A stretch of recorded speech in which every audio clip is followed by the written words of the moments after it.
হাসিনা স্বৈরাচার, এই মুহূর্তে গতি চাও। সংগ্রামী বন্ধুরা, আমরা একটু আপনাদের সহযোগিতা কামনা করছি। একটু জায়গা দিন, পিছিয়ে যান। এখানে মঞ্চ হবে, এখানে মঞ্চ হবে, মঞ্চ হবে। একটু মঞ্চ, আচ্ছা সামনে এখানে দিলে আবার সবাই একটু দাঁড়াবে না।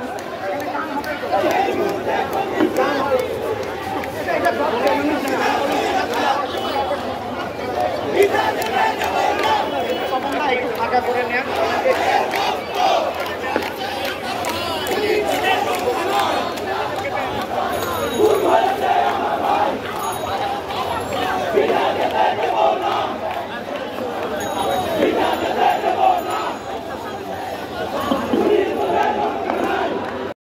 তোমাদের উপর নামাজ নেমে আসো, তোমাদের উপরে গজব নেমে আসো।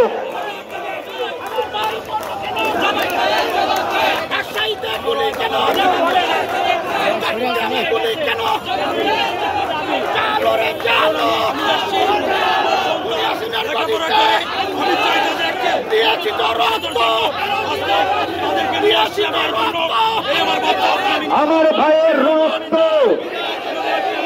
পিতা যেতে দেব না,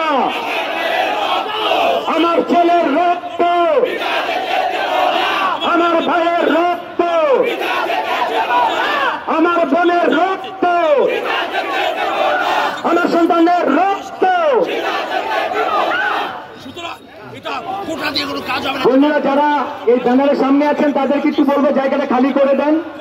আমরা সামনে একটু মঞ্চের মতো করে প্রস্তুত করব। ব্যানারের সামনে যারা দাঁড়িয়ে আছেন, যারা ব্যানারের সামনে দাঁড়িয়ে আছেন, এই জায়গাটা একটু ফাঁকা করে দিবেন।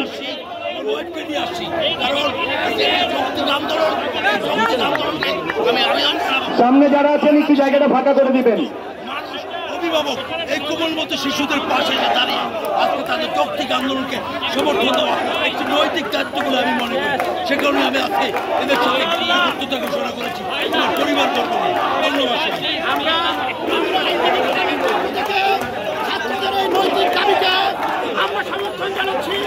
যারা আজকে এখানে প্রতিবাদে অংশগ্রহণ করেছেন, যারা সন্তানের লাশের হিসাব নিতে এসেছেন, যারা বিচারের দাবিতে এসেছেন, তাদের সবার কাছে একটু অনুরোধ করছি এই সামনের জায়গাটুকু একটু ছেড়ে দিয়ে পেছনে দাঁড়াবেন।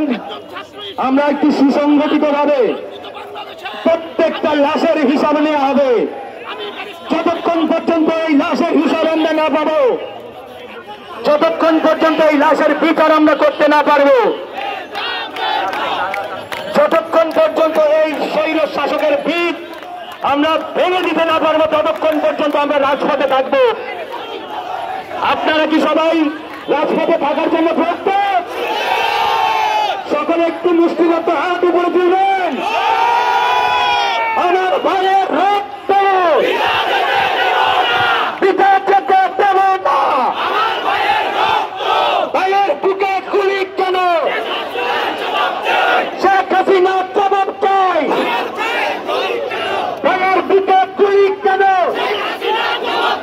স্বৈরাচার নিপাত, গণতন্ত্রের মুক্তি পাক।